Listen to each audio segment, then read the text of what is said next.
All right, so Tiger isn't sure when he will return to competitive golf, but if his tee shots on the par 3 10th hole at Congressional on Monday were any indication, he has a ways to go. Woods hit 3 balls from a little over 100 yards away that ended up in the water. Skip, big deal or no big deal? I'm going to call this a big little deal because what he was doing was a little deal that became a very big deal to me, in my view. And Shannon, for those who don't know golf, the sponsors wanted Tiger Woods, this is his namesake tournament, his charity, they wanted him to hit one ceremonial shot over water to this par 3 green, but they let him do it from the very front of the par 3 tees. That was, as you point out, that was a shot that measured 102 yards over water to the green. When the U.S. Open was there, they played from the back of that tee at 217 yards over water. That's a tough shot. Yes. This is one where this is a basic, easy swing wedge shot for a Tiger Woods to hit across the water. For any pro, not just Tiger Woods, for any pro should be able to do this. It's an easy swing. Okay. It's one you don't even really need to warm up for. Right. So Tiger Woods, they tossed one ball out to him, and he completely missed the first one. He just, what you call, sculled it. It went halfway across the water and nosedived and splashed. Second shot, he hit it a little bit better, and it splashed just inches from the far bank. The third shot, he hit just slightly better than the second shot. But by the way, before he took that swing, you could hear him mutter to himself, "Come on, Tiger," like he was really starting to grind over it. And that was his choice to hit the third shot, and it hit the far bank and rolled back in the water. And it was devastating not only to Tiger at that moment, but to the crowd around him. It was hushed silence by everybody because everybody felt so bad for Tiger because clearly he felt bad for himself.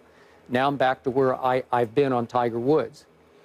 In all my years of watching all sports, I've never seen someone this great lose it this badly, where his confidence is completely, utterly shattered to the point that he can't even drop a couple of balls and just easy swing a wedge across the pond. Never seen anything like this. I haven't either. And again, to his credit, some excuses might apply here. It was chilly. He had a sweater on. He did not hit any warm-up shots. He's coming off back surgery, so I'm sure his back's a little stiff and tight. But you can almost arm swing this and hit it across 102 yards of water.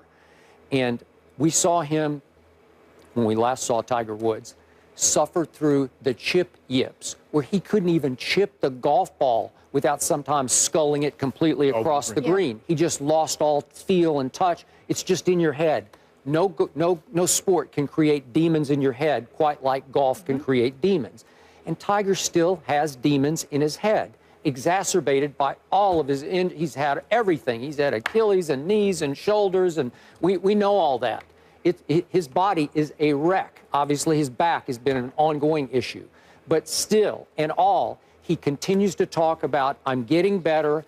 And he reminded everybody when he was asked about, "Can you catch Jack?" "Sure, I can catch Jack. And by the way, I've already caught and passed him in regular season victories because Tiger has, 79 to 73. He passed Jack Nicklaus in just regular tour wins. So he's clinging to that.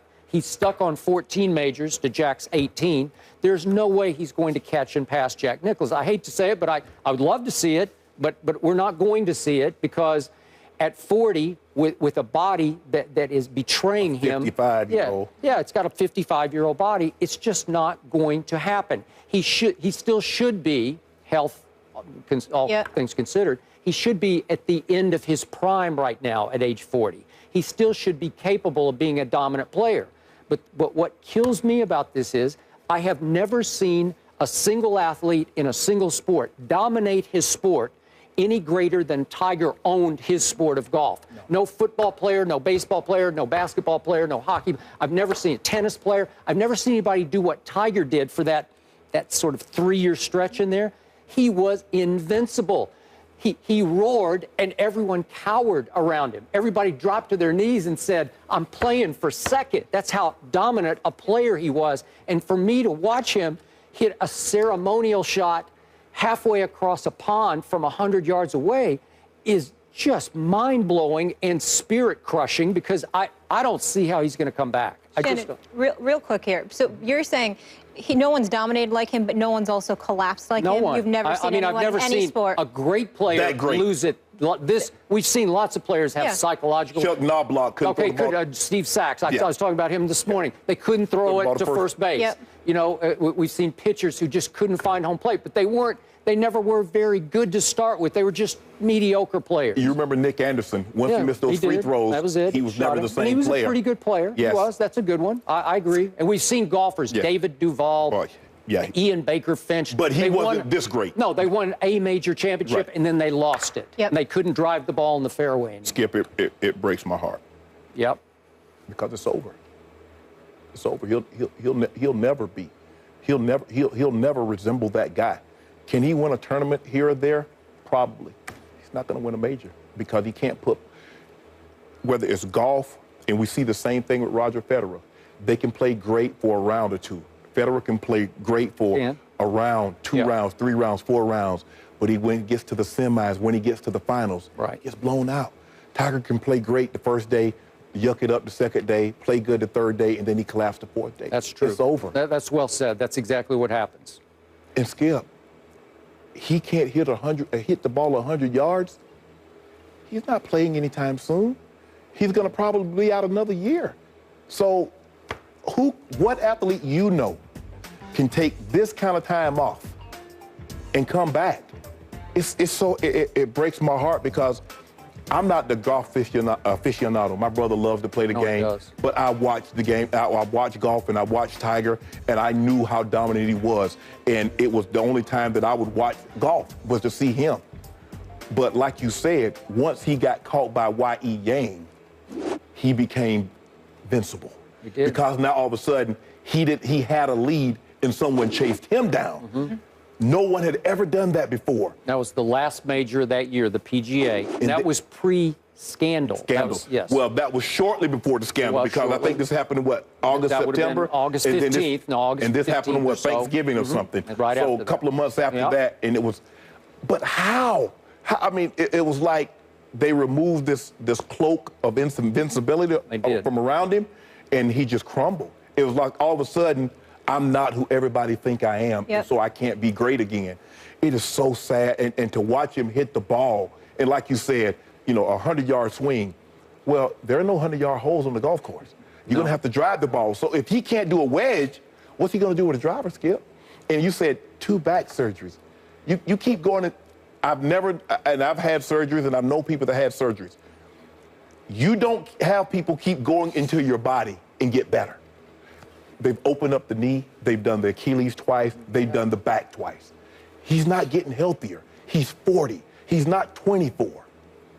And it's so sad. And when I look at him and just look at his talk, I can see his body language. And I don't want to be no body language expert.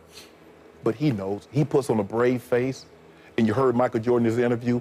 He says, I just don't have the heart to tell him it's over. Skip, it's over, Skip. It's over. It's over. And like I said, it's over in terms of him being that guy. Yeah. Can he win a tournament? Could he possibly catch Sam Snead, who has 82 total wins? Could he get to 82, 83, 84? Maybe. Even that seems a long way away to me, like a long shot. Because we're looking at Phil, and Phil, in some tournaments, Phil is very competitive. He'll challenge for a major. I don't even see that with Tiger. Yeah, and I don't know how intertwined what happened off the course has been with what happens on the course, in that the cloak of invincibility gets ripped off on the golf course by Y.E. Yang, and then it gets ripped off through the scandal where he wasn't who we thought he always was as a husband and a father, and all of a sudden he's been exposed on and off the course. In all aspects, A lot of athletes really don't care what you think of it, because at the end of the day, when you walk by the mirror, he always knew who he was. Yep.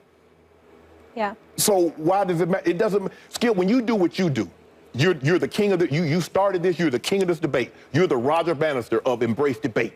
There have been a lot of other guys that run sub 4 minutes. A lot of people out there don't know who that is. Go ahead. The first guy to run the sub 4 minute mile. Thank you. Skip, it doesn't matter. But to him, it clearly does, because that's why he put that front on. So the psyche and the health, and there it is, Molly. all attributing right to what happened. And maybe part of the reason he's holding on, also, you'd know this better than anyone, is that transition after you retire. It's difficult if he's not sure what's next for him. All right, moving on, guys. So after OKC's Game 1 win, Enes Kanter has something to say to our Skip Bayless. Get him, can't. Skip will react to that after the break. And he's not recanting. But he just